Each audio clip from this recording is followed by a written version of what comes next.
Jarak rumah hanya 1 kilometer.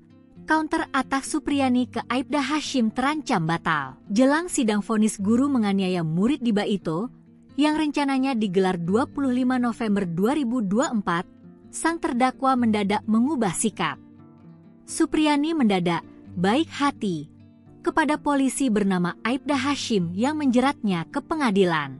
Guru honorer di salah satu SDN kawasan Baito tersebut mengatakan dirinya sama sekali tidak dendam kepada keluarga Aibda Wibowo Hashim. Ia berharap hubungan dengan keluarga polisi tersebut tetap terjalin seperti dulu. Kalau saya tidak ada dendamnya. Dan saya harapkan untuk kedepannya tidak ada dendam di antara keluarga saya dengan keluarga Pak Bowo. Ungkapnya saat ditemui Rabu, 20 November 2024. Diketahui, Supriyani dan keluarga Wibowo Hashim merupakan warga kecamatan Baito, Konawe Selatan. Desa tempat tinggal mereka hanya bersebelahan jaraknya sekitar 1 kilometer. Supriyani tinggal di desa Wonuaraya.